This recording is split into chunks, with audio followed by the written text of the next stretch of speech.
आऊज़ुबिल्लाहिमिनश्शैतानिर्रजीम बिस्मिल्लाहिर्रहमानिर्रहीम। अस्सलाम वालेकुम दोस्तों, मैं हूं मोहसिन रज़ा और आप लोग देख रहे हैं 24/7 टीचर्स ऑनलाइन।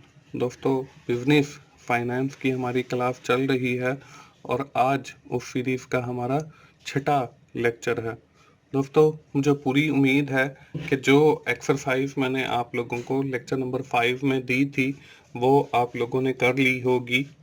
दोस्तों, आज की क्लास का जो हमारा टॉपिक है वो है इनकम स्टेटमेंट एनालिसिस। हम आज की क्लास शुरू करने से पहले ये देख लेते हैं कि हमने पिछली क्लास के अंदर क्या चीज़ें कवर अप की थी या क्या चीज़ें पढ़ी थी।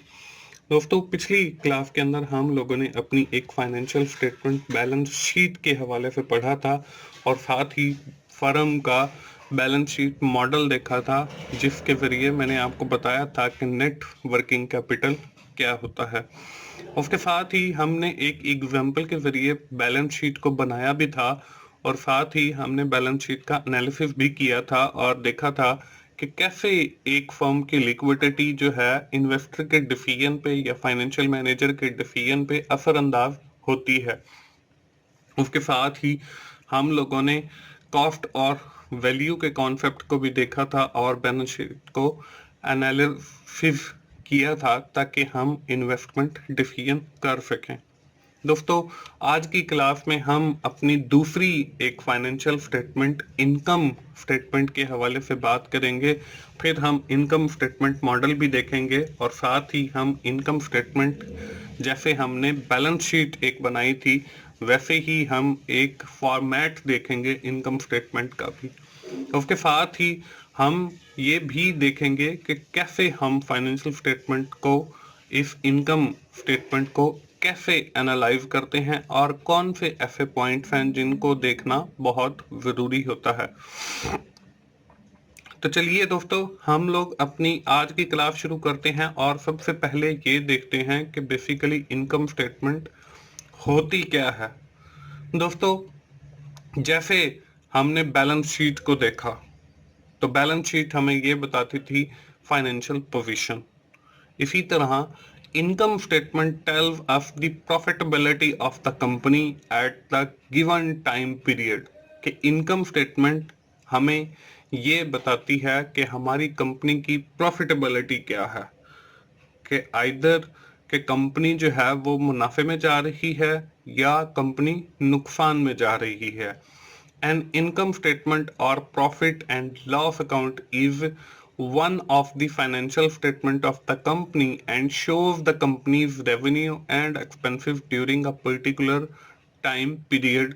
कि इनकम स्टेटमेंट को हम प्रॉफिट एंड लॉस अकाउंट भी कहते हैं और ये हमें किसी भी कंपनी के रेवेन्यूज के बारे में बताता है और उस कंपनी के अखराजात के बारे में बताता है और फिर उससे हमें ये पता चलता है कि कंपनी जो है वो प्रॉफिटेबल है या नहीं है। तो दोस्तों, ये है हमारी इनकम स्टेटमेंट। उसके बाद इनकम स्टेटमेंट के बाद हम देखते हैं कि इनकम स्टेटमेंट जो है उसका मॉडल क्या होता है। दोस्तों, इनकम स्टेटमेंट में हमारी एक जो है हम उसमें रेवेन्यूज को लेते हैं और दूसरा हम उसमें अपने एक्सपेंसेस को, अखराजात को लेते हैं।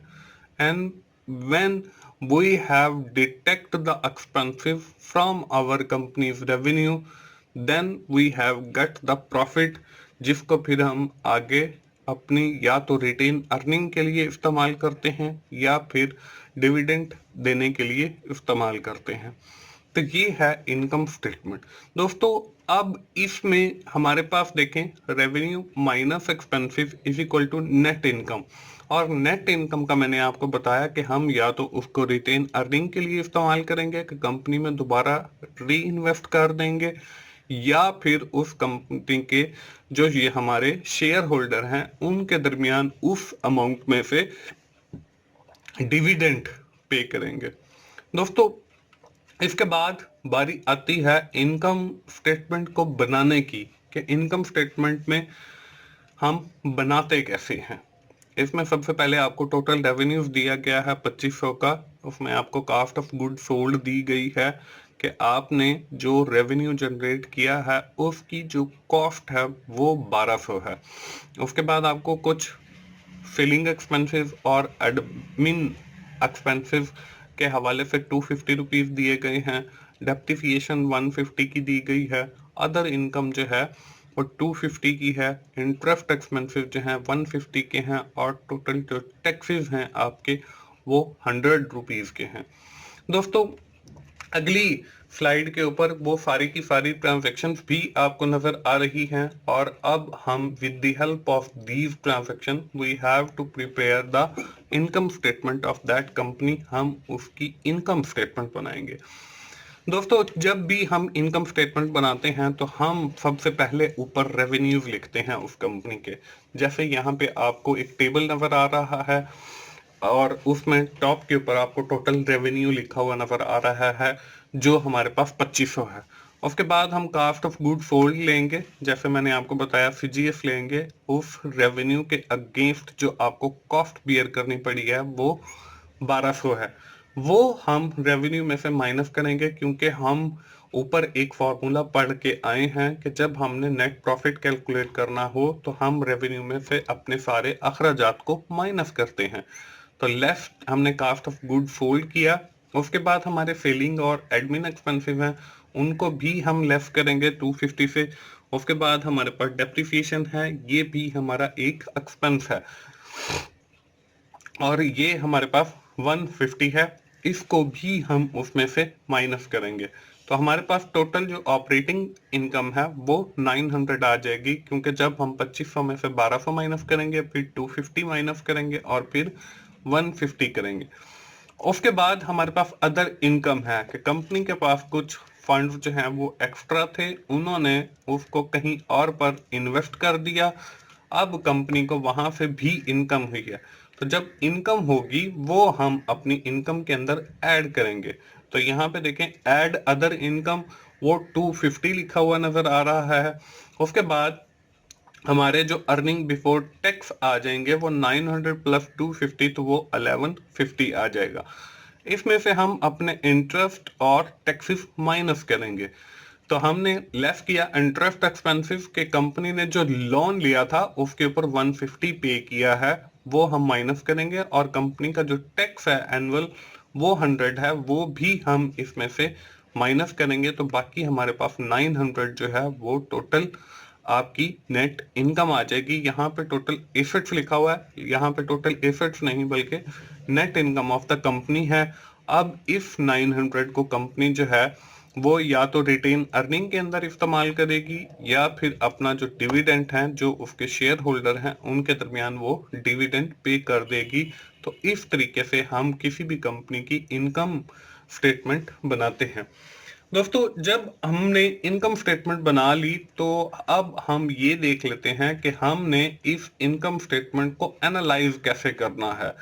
जब एक फाइनेंशियल मैनेजर किसी भी कंपनी में इन्वेस्ट करने के बारे में सोच रहा होता है या उसके शेयर्स को परचेज करने के बारे में सोच रहा होता है, तो जहां वो बैलेंस शीट देखता है वहां पे वो इनकम स्टेटमेंट को भी देखता है उस कंपनी की, ताकि उसको पता ये चल सके कि कंपनी प्रॉफिट में जा रही है या नुकसान में जा रही है। और जब वो उस कंपनी की इनकम स्टेटमेंट को देखता है तो उसके अंदर वो तीन चीजें देखता है, जैसे वो बैलेंस शीट के अंदर लिक्विडिटी और बाकी चीजों को देखता है, तो इसी तरह इनकम स्टेटमेंट में भी वो तीन चीजों को देखता है। उसमें जो पहली चीज है वो है gap, generally accepted accounting principle. इसको हम अभी डिटेल में भी पढ़ने वाले हैं। उसके बाद हमारे नॉन कैश आइटम है और उसके बाद टाइम एंड कॉस्ट है।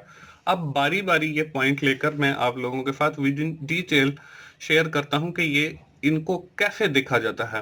दोस्तों, सबसे पहले है आपके पास जनरली एक्सेप्टेड अकाउंटिंग प्रिंसिपल। ये सेट ऑफ रूल्स हैं जिनके ऊपर आपकी फाइनेंशियल स्टेटमेंट्स बनाई जाती हैं।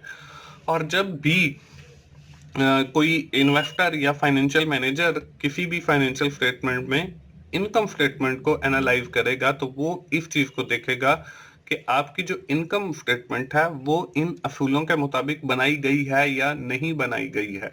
अगर वो इन असूलों के मुताबिक बनाई गई है और फिर भी हम आपके पास नेट प्रॉफिट आ रहा है, तो वो फिर उस कंपनी में इन्वेस्ट करने के बारे में फैसला करेगा। इसमें आपके पास दो प्रिंसिपल हैं, एक रिकॉग्निशन प्रिंसिपल है और the second principle is the matching principle. अब रिकॉग्निशन प्रिंसिपल क्या है और मैचिंग प्रिंसिपल क्या है उसको देख लेते हैं। Recognition principle, this revenue recognition principle states that the company should reveal the income and expenses of the company in that time period where they have occurred, कि आपकी जिस पीरियड के अंदर रेवेन्यू अकर हुआ है, आपकी कंपनी ने उस रेवेन्यू को उसी टाइम पीरियड के अंदर रिकॉर्ड किया है और उससे रिलेटेड जितने भी अखराजात हैं वो भी उस पीरियड के अंदर रिकॉर्ड किए हैं। अब इसको कैसे समझा जाएगा, मैं इसकी एक एग्जांपल आप लोगों के साथ शेयर कर लेता हूं ताकि आपको रिकॉग्निशन प्रिंसिपल की अच्छे से समझ आ जाए। Suppose a store order 500 compact discs from a wholesaler in March. एक कंपनी को 500 डिस्कों का ऑर्डर मिलता है मार्च के अंदर। रिसीव देम इन अप्रैल, अब वो जो है अप्रैल के अंदर वो डिस्क रिसीव करते हैं। इसका मतलब ये है कि उनकी जो एक्चुअल ट्रांजैक्शन है वो अप्रैल की है, ना कि मार्च की। एंड पे फॉर देम इन मई, देखें उन्होंने ऑर्डर मार्च के अंदर दिया, उनको अप्रैल के अंदर रिसीव हुआ, मई के अंदर उन्होंने अदायगी की। तो अब हम कौन से पीरियड के अंदर, हम मार्च के अंदर रिकॉर्ड करेंगे, हम अप्रैल के अंदर रिकॉर्ड करेंगे या मई के अंदर रिकॉर्ड करेंगे? According to the recognition principle, our transaction occur in April because we have received the compact disc in April. हमने अप्रैल के अंदर जो है उसको रिसीव किया है, so that's why the wholesaler recognized this sale revenue in April when delivery is occur. तो उसको अप्रैल के अंदर रिकॉर्ड किया जाएगा जब चीजों की एक्चुअल डिलीवरी हुई है, नॉट इन मार्च, मार्च के अंदर नहीं किया जाएगा। When the deal is struck or in May when the cash is received, ना ही मार्च के अंदर किया जाएगा क्योंकि उसके अंदर सिर्फ हमने ऑर्डर दिया है, और ना ही मई के अंदर किया जाएगा क्योंकि हमने उसके अंदर सिर्फ और सिर्फ पैसों की अदायगी की है या पैसे रिसीव किए हैं। तो दोस्तों ये है रिकॉग्निशन प्रिंसिपल कि जिस वक्त आपका जिस पीरियड के अंदर आपका जो सेल या रेवेन्यू है वो अकर हुआ है, आपने उसी पीरियड के अंदर उसको रिकॉर्ड करना है। अब हम बात करते हैं अपने दूसरे प्रिंसिपल की, मैचिंग प्रिंसिपल की। मैचिंग प्रिंसिपल क्या है? This matching principle require companies to use the accrual basis of accounting, के वो अक्रूवल बेसिस ऑफ अकाउंटिंग को अप्लाई करते हैं। The matching principle required the expensive should be matched with the revenues, कि जिस period के अंदर आपके रेवेन्यू अकर हुए हैं आपने उसी पीरियड के एक्सपेंसिव उसी पीरियड के अंदर ही रिकॉर्ड करने हैं। अब इसको एक्सप्लेन करने के लिए भी मैंने एक एग्जांपल का सहारा लिया है। फॉर एग्जांपल हमने यही जो कॉम्पैक्ट डिस्क वाला ऑर्डर एक वो किया है, उसके अंदर कंपनी जो है अपने सेलमैन को 5,000 का कमीशन पे करती है मई के अंदर। अब देखें इस एग्जांपल के अंदर हमारे जो एक्चुअल रेवेन्यू रिसीव हुआ है according to the recognition principle वो अप्रैल के अंदर है। So that's why the expenses of commission 5,000 जो हमने कमीशन पे किया है, that expenses are related to the period of April. ये अप्रैल के एक्सपेंसेस हैं, तो हमारा जो रेवेन्यू है वो भी अप्रैल के अंदर रिकॉर्ड किया जाएगा according to the recognition principle, and the expensive on that revenue जो हमने 5,000 कमीशन पे किया है वो भी अप्रैल के अंदर रिकॉर्ड किया जाएगा according to the matching principle. और जब भी हम कोई भी इनकम स्टेटमेंट बना रहे हो तो हमने इस बात का ख्याल रखना है कि हमारे जो रेवेन्यूज हैं जो टॉप पे लिखे जाते हैं और जो अखराजात हैं जो उससे नीचे लेस किए जाते हैं वो इन दो प्रिंसिपल, रिकॉग्निशन प्रिंसिपल के ऊपर और मैचिंग प्रिंसिपल के ऊपर होने चाहिए, ताकि एनालाइजर को जो है वो एनालाइज करते हुए आसानी हो और उसको डिसीजन करने में भी आसानी हो। तो दोस्तों ये है हमारे पास रिकॉग्निशन प्रिंसिपल और मैचिंग प्रिंसिपल। इसके बाद हमारे पास जो अगला आइटम है जो हम अपना इनकम स्टेटमेंट को एनालाइज करने के लिए यूज करते हैं वो है नॉन कैश आइटम।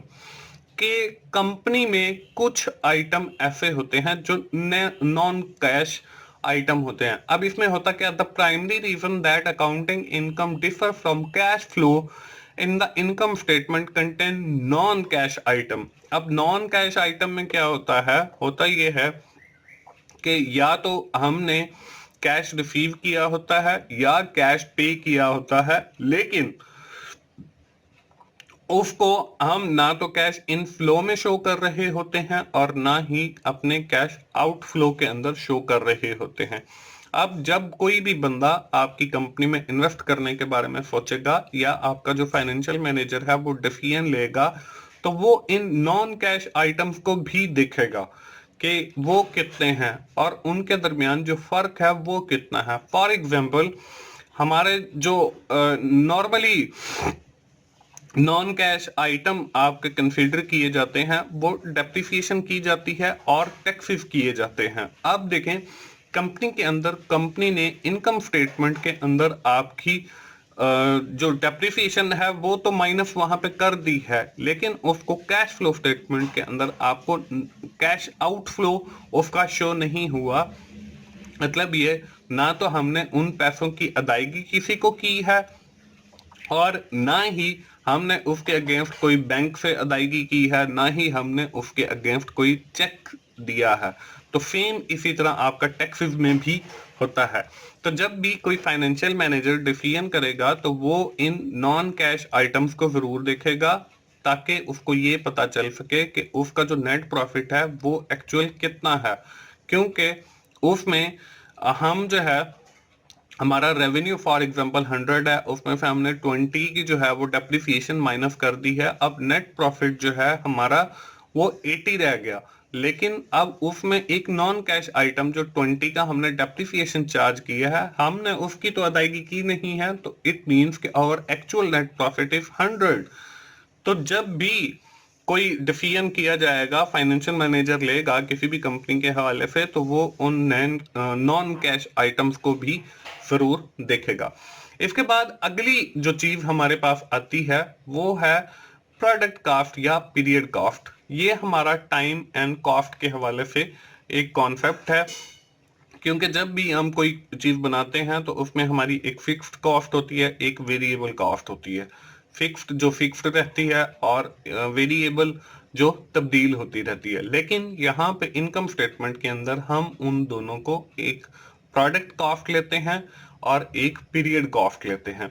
अब प्रोडक्ट कॉस्ट क्या है? Product cost include such thing as raw material, direct labour and manufacturing overhead and reported on the income statement as the cost of goods sold, but they include both fixed and variable। के जो आपकी product cost है उसके अंदर raw material, labour और FOS दोनों आते हैं। उसमें आपका फिक्स्ड पोर्शन भी आता है और वेरिएबल पोर्शन भी आता है। इसके बाद पीरियड कॉस्ट है। Period cost include the selling, general expensive and administrative expenses which may be fixed as well as variable। और इसी तरह ये भी फिक्स्ड भी होते हैं और वेरिएबल भी होते हैं। अब फाइनेंशियल मैनेजर जो है वो इन चीजों को भी देख रहा होता है, क्योंकि सम टाइम ऐसे होता है कि आपकी उस पीरियड के अंदर कोई चीज नहीं बनी होती, तो उससे क्या होगा, आपकी जो पीरियड कॉस्ट है वो तो वही की वही रहेगी, आपका नेट प्रॉफिट ज्यादा हो जाएगा।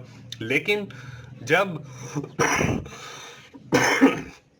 उसके साथ हमारी प्रोडक्ट कॉस्ट आएगी, उसमें मटेरियल, लेबर, एफर्ट्स की कॉस्ट आएगी, तो हमारा जो नेट प्रॉफिट है वो कम होगा।